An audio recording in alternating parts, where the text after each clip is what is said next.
친구들, 오늘은 90일 신약 성경 20일째 날이에요. 오늘 함께 읽고 들을 말씀은 누가복음 13장에서 15장까지예요. 어떤 이야기가 나올까요? 13장에는 구원과 심판에 대해 말씀하시는 예수님 이야기, 14장과 15장에는 예수님의 제자로 살아가는 방법과 잃은 양, 잃어버린 드라크마, 잃어버린 아들의 비유를 말씀하시는 예수님 이야기가 나와요. 그럼 우리 함께 예수님을 만나러 말씀 속으로 들어가 볼까요? 말씀 속으로 슝! 13장. 회개하지 않으면. 어떤 사람들이 예수님께 와서 빌라도가 갈릴리 사람들을 죽여 그 피가 저희에 드릴 희생제물과 기범벅이 되었다는 소식을 전해 주었습니다. 예수님께서 그들에게 대답하셨습니다. 너희는 이 갈릴리 사람들이 이런 고난을 당했다고 해서 다른 갈릴리 사람들보다 더 큰 죄인이라고 생각하느냐? 그렇지 않다. 내가 너희에게 말한다. 너희도 회개하지 않으면 이와 같이 망할 것이다. 또 실로암 탑이 무너져 죽은 18명의 사람들이 예루살렘에 사는 다른 모든 사람보다 더 악한 죄인이라고 생각하느냐? 그렇지 않다. 내가 너희에게 말한다. 너희도 회개하지 않으면 이와 같이 망할 것이다. 열매를 맺지 못하는 나무.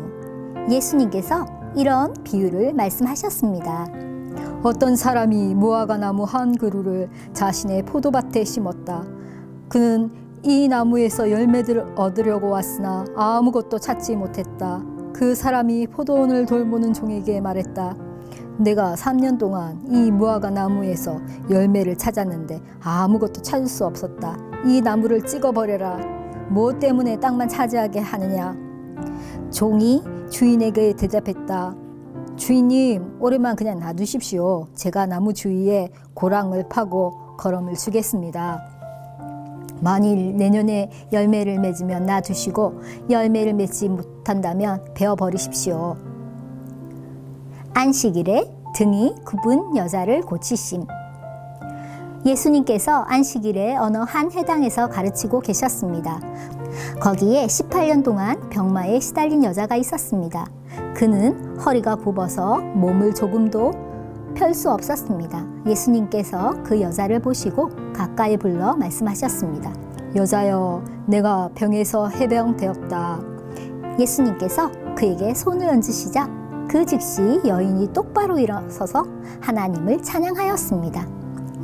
예수님께서 안식일에 병을 고치셨기 때문에 회당장이 화가 나서 사람들에게 말했습니다. 일하는 날이 6일이 있습니다. 이런 날에 와서 병을 치료받으시오. 안식일에는 안 됩니다. 예수님께서 대답하셨습니다. 위선자들아, 너희는 안식일에 소나 나귀를 외양간에서 풀어내어 끌고 가서 물을 마시게 하지 않느냐? 그런데 이 여자는 아브라함의 딸로서 18년 동안 사탄에 매여 있었다. 안식일에 이 사람의 매임을 풀어주어야 하지 않겠느냐? 예수님께서 이 말씀을 하시자 예수님을 반대하던 사람들이 모두 부끄러워했고 모든 사람들은 예수님께서 행하신 영광스러운 일을 보고 기뻐했습니다. 겨자씨와 누룩의 비유. 예수님께서 말씀하셨습니다. 하나님 나라는 무엇과 같으며 무엇에 비교할 수 있을까? 하나님 나라는 어떤 사람이 자기의 밭에 가지고 가서 뿌린 겨자씨와 같다. 그 씨가 자라고 나무가 되어서 공중의 새들이 그 가지에 둥지를 틀었다. 예수님께서 또 말씀하셨습니다. 하나님 나라를 무엇에 비교할 수 있을까? 하나님 나라는 마치 누룩과 같다. 어떤 여자가 이것을 가져다가 밀가루 3말에 섞으니 전체가 부풀게 되었다. 좁은 문으로 들어가라. 예수님께서 예루살렘으로 향하여 가시던 중 각 도시와 마을을 두루 지나셨습니다. 어떤 사람이 예수님께 물었습니다. 주님, 구원받을 사람은 적습니까? 그러자 예수님께서 말씀하셨습니다. 좁은 문으로 들어가려고 힘써라. 내가 너에게 말한다. 많은 사람들이 그곳으로 들어가려고 하지만 들어갈 수 없을 것이다. 일단 집주인이 일어나서 문을 닫아버리면 너희가 밖에 서서 문을 두드리며 주인이 문을 열어주십시오 하가 말할 것이다. 그러면 그가 대답할 것이다. 나는 너희가 도대체 어디서 온 사람들인지 모른다. 그때 너희가 이렇게 말할 것이다. 저희는 주인님 앞에서 먹고 마셨으며 주님께서는 저희를 길거리에서 가르치셨습니다. 그러나 주인이 말할 것이다. 내가 너희에게 말한다. 나는 너희가 어디에서 왔는지 모른다. 악을 행하는 자여 썩 물러가거라. 아브라함과 이삭과 야곱과 그리고 모든 예언자들이 하나님 나라에 있는데 너희만 밖으로 쫓겨난 것을 볼 때에 너희가 슬피 울며 이를 갈 것이다. 사람들이 동서남북 사방으로부터 와서 하나님 나라의 잔치 자리에 앉을 것이다. 보아라, 꼴찌가 첫째가 되고 첫째가 꼴찌가 될 사람도 있다. 예루살렘을 보고 슬퍼하심. 그때에 어떤 바리새파 사람들이 예수님께 와서 말했습니다. 이곳을 떠나십시오. 헤롯이 선생님을 죽이려고 합니다. 예수님께서 그들에게 말씀하셨습니다. 가서 그 여우에게 말하여라. 오늘과 내일은 내가 마귀를 쫓아내고 병을 고칠 것이다. 그리고 3일째 되는 날에 내 일을 이룰 것이다. 그러나 오늘과 내일 그리고 그 다음 날에도 나는 내 갈 길을 가야 한다. 예루살렘 밖에서 예언자가 죽을 수 없다. 예루살렘아, 예언자들을 죽이고 너에게 보낸 사람들을 돌로 친 예루살렘아, 암탉이 날개 아래에 병아리를 품듯이 내가 내 자녀들을 모으려고 여러 번 노력하지 않았더냐. 그런데 너희는 원하지 않았다. 보아라, 너희의 집은 무너질 것이다. 내가 너희에게 말한다. 너희가 주의 이름으로 오시는 이가 복이 있다라고 말하게 되는 날까지 너희가 나를 보지 못할 것이다. 14장. 안식일에 수종병을 고치심. 안식일에 예수님께서 음식을 드시러 어느 한 바리새파 지도자의 집에 들어가셨습니다. 사람들이 예수님을 가까이서 지켜보고 있었습니다. 그때 수종병 환자 한 사람이 예수님 앞에 나타났습니다. 예수님께서 율법학자들과 바리새파 사람들에게 말씀하셨습니다. 안식일에 병을 고치는 것이 옳으냐 옳지 않으냐. 그러나 사람들은 잠잠했습니다. 예수님께서 병자를 붙잡고 그를 고쳐주셨습니다. 그리고 그를 보냈습니다. 예수님께서 바리새파 사람들과 율법학자들에게 말씀하셨습니다.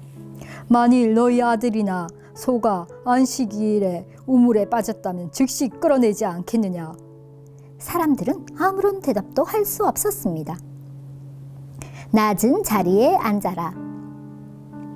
예수님께서 초대받은 손님들이 서로가 윗자리를 차지하려는 것을 보시고 비유를 들어 말씀하셨습니다. 어떤 사람의 결혼잔치에 초대받았을 때 윗자리에 앉지 마라. 혹시 너보다 귀한 손님이 초대받았을 경우 너희를 잔치에 초대한 주인이 와서 말할 것이다. 자리를 이분에게 내주십시오. 그러면 너희는 부끄러워하면서 끝자리로 내려가야 할 것이다. 너희가 초대를 받으면 끝자리로 가서 앉아라. 그러면 너를 초대한 주인이 와서 말할 것이다. 친구여, 윗자리로 올라 앉으시오. 그러면 다른 모든 잔치 손님들이 보는 앞에서 영광을 얻을 것이다. 자신을 높이는 사람은 낮아지고 자신을 낮추는 사람은 높아질 것이다. 대갚을 수 없는 사람들에게 자비를 베풀어라. 예수님께서 초대한 사람에게도 말씀하셨습니다. 너는 점심이나 저녁을 차려놓고 내 친구들, 형제들, 친척들, 그리고 부유한 이웃을 초대하지 마라. 이들은 너를 도로 초대하여 보답을 한다. 오히려 잔치를 베풀 때는 가난한 사람들, 걷지 못하는 사람들과 다리를 저는 사람들과 보지 못하는 사람들을 초대하여라. 그러면 너에게 복이 있을 것이다. 그들은 내게 대갚을 것이 없다. 너는 의인들이 부활할 때에 보상을 받을 것이다. 큰 잔치의 비유. 예수님과 같이 식사를 하던 사람 중에 한 사람이 이 말씀을 듣고서 예수님께 말했습니다. 하나님 나라의 잔치 자리에 앉을 사람은 참으로 복이 있습니다. 예수님께서 그에게 말씀하셨습니다. 어떤 사람이 큰 잔치를 베풀고 많은 사람들을 초대하였다. 시간이 되었을 때 그 사람은 종을 보내어 초대한 사람들에게 알렸다. 준비가 다 되었으니 오십시오. 그러나 그들은 모두 한결같이 핑계를 대기 시작했다. 첫 번째 사람이 말했다. 내가 밭을 샀는데 가서 둘러봐야 합니다. 부디 양해해 주십시오. 또 한 사람이 말했다. 나는 소 10마리를 샀는데 이것들을 부려보러 가는 길입니다. 부디 양해해 주십시오. 세 번째 사람이 말했다. 나는 지금 장가 들어서 갈 수 없습니다. 종이 돌아와서 주인에게 이 사실을 알렸다. 그러자 집주인이 화가 나서 말했다. 당장 가서 동네의 길과 골목을 다니며 가난한 사람, 걷지 못하는 사람, 보지 못하는 사람, 다리를 저는 사람들을 데려오라. 그 후에 종이 말했다. 주인이 말씀하신 것들을 다 했습니다만 아직도 자리가 비어 있습니다. 그러자 주인이 종에게 말하였다. 큰 길과 골목길을 돌아다니며 사람들을 오게 하여 내 집을 채워라. 내가 너에게 말한다. 먼저 초대받았던 사람들은 아무도 내 잔치를 맛보지 못할 것이다. 제자가 되려면 많은 사람들이 예수님과 함께 길을 가고 있었습니다. 예수님께서 이들에게 돌아서서 말씀하셨습니다. 누구든지 내게로 오면서 자기의 아버지, 어머니, 아내, 자녀, 형제 혹은 자매를 미워하지 않으면, 그리고 더 나아가 자신의 목숨까지도 미워하지 않으면 내 제자가 될 수 없다. 누구든지 자기 십자가를 지고 나를 따르지 않는 사람은 내 제자가 될 수 없다. 너희 가운데 한 사람이 탑을 세우려고 하는데 우선 앉아서 이 일을 완성하는데 얼마나 비용이 들지 따져볼 것이 아니냐. 만일 기초공사만 하고 완성할 수 없게 되면 보던 사람들이 모두 너를 비웃기 시작할 것이다. 그리고 이 사람이 공사를 시작만 하고 끝내지 못했다라고 말할 것이다. 만일 어떤 임금이 다른 왕과 전쟁을 하러 나갈 때 우선 앉아서 10,000명 군사로 20,000명의 군사를 이끌고 오는 자를 이길 수 있을지 헤아려 보지 않겠느냐. 이길 수 없다면 아직 적군이 멀리 있을 때에 특사를 보내어 평화 조약을 제의할 것이다. 이와 같이 너희 가운데 누구든지 가지고 있는 모든 것을 버리지 않으면 내 제자가 될 수 없다. 맛을 잃은 소금. 소금은 좋은 것이지만 만일 그 맛을 잃어버리면 무엇으로 다시 짠맛을 내겠느냐. 그것은 땅에도 그름에도 아무 쓸모없어 밖에 던져질 것이다. 들을 귀 있는 사람은 들으라. 15장 잃은 양의 비유. 많은 세리들과 죄인들이 말씀을 들으려고 예수님께 가까이 나왔습니다. 바리새파 사람들과 율법학자들이 수군거리기 시작했습니다. 이 사람이 죄인들을 받아들이고 함께 먹기까지 한다. 그러자 예수님께서 그들에게 이 비유를 말씀하셨습니다. 너희 중에 어느 사람이 양 100마리가 있는데 그 가운데 한 마리를 잃었다고 하자. 그러면 그는 99마리의 양을 들판에 남겨두고 잃은 양을 찾을 때까지 찾아다닐 것이 아니냐. 그리고 양을 찾으면 양을 어깨에 메고 기뻐할 것이다. 집으로 돌아오는 길에 친구들과 이웃을 불러 말할 것이다. 함께 기뻐하자. 잃었던 양을 찾았다. 내가 너희에게 말한다. 하늘에서는 회개할 필요 없는 99명의 의인보다 회개하는 죄인 1명을 두고 더 기뻐할 것이다. 잃은 드라크마의 비유. 어떤 여자가 10개의 드라크마를 가지고 있다가 하나를 잃어버렸다고 하자. 그러면 등불을 켜고 온 집안을 쓸며 찾을 때까지 자세히 뒤지지 않겠느냐. 그러다 찾으면 친구들과 이웃들을 불러 말할 것이다. 나와 함께 기뻐하자. 잃었던 드라크마를 찾았다. 내가 너희에게 말한다. 이처럼 회개하는 죄인 한 사람을 두고 하나님의 천사들이 크게 기뻐할 것이다. 집을 나간 아들. 예수님께서 말씀하셨습니다. 어떤 사람에게 2 아들이 있었다. 그런데 작은 아들이 아버지에게 말했다. 아버지, 제가 받을 몫의 재산을 주십시오. 그러자 아버지는 재산을 2 아들에게 나누어 주었다. 며칠 뒤에 작은 아들은 모든 재산을 모아서 먼 마을로 떠나버렸다. 거기서 그는 방탕한 생활을 하다가 재산을 다 날려버렸다. 모든 것을 다 써버렸을 때 그 말에 큰 흉년이 들었다. 그래서 그는 아주 가난하게 되었다. 그는 그 마을에 사는 한 사람에게 가서 더부살이를 하였다. 집주인은 그를 들판으로 보내 돼지를 치게 하였다. 그는 돼지가 먹는 쥐엄나무 열매를 먹어 배를 채우고 싶은 마음이 간절했다. 그러나 주는 사람이 없었다. 그제서야 그는 제정신이 들어 말했다. 내 아버지의 품꾼들에게는 양식이 풍족하여 먹고도 남는데 나는 여기서 굶어 죽는구나. 일어나 아버지께 돌아가 말해야겠다. 아버지, 저는 하나님과 아버지 앞에 죄를 지었습니다. 저는 더 이상 아버지의 아들이라고 불릴 자격이 없습니다. 저를 아버지의 품꾼 가운데 하나로 여기십시오. 그 아들은 일어나 아버지에게로 갔다. 그 아들이 아직 먼 거리에 있는지 아버지가 그를 보고 불쌍히 여겨 달려가 아들을 끌어안고 입을 맞추었다. 아들이 아버지에게 말하였다. 아버지, 저는 하나님과 아버지 앞에 죄를 지었습니다. 저는 아버지의 아들이라고 불릴 자격이 없습니다. 그러나 아버지는 종들에게 말하였다.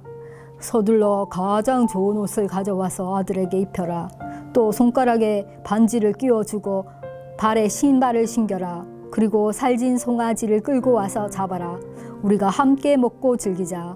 내 아들이 죽었다가 다시 살아났고 잃어버렸다가 다시 찾았다. 그래서 그들은 함께 즐기기 시작하였다. 그때 큰 아들은 밭에 있다가 그가 돌아와 집 가까이 다가왔을 때 음악 소리와 춤추는 소리를 들었다. 그는 종 하나를 불러 무슨 일인지를 물어보았다. 종이 아우님이 돌아오셨습니다. 무사히 건강하게 아우님이 돌아왔기 때문에 주인 어른께서 살진 송아지를 잡았습니다. 하고 대답했다. 큰 아들은 화가 나서 집에 들어가려고 하지 않았다. 그의 아버지가 밖으로 나와 큰 아들을 달랬다. 큰 아들은 아버지에게 말했다. 보십시오. 저는 수년 동안 아버지를 섬겨왔습니다. 그리고 한 번도 아버지의 명을 어기지 않았습니다. 그런데 아버지께서는 한 번도 저를 위해서 친구들과 즐기라고 염소 새끼 한 마리도 주신 일이 없습니다. 그런데 창녀들과 함께 아버지의 재산을 다 써버린 아들이 집에 들어오니까 아버지께서는 그를 위해 살진 송아지를 잡으셨습니다. 아버지가 그에게 말했다. 아들아, 너는 언제나 나와 함께 있었으니 내가 가진 모든 것이 내 것이 아니냐. 내 동생은 죽었다가 다시 살아났고 잃었다가 다시 찾았으니 우리가 즐거워하고 기뻐해야 하지 않겠느냐.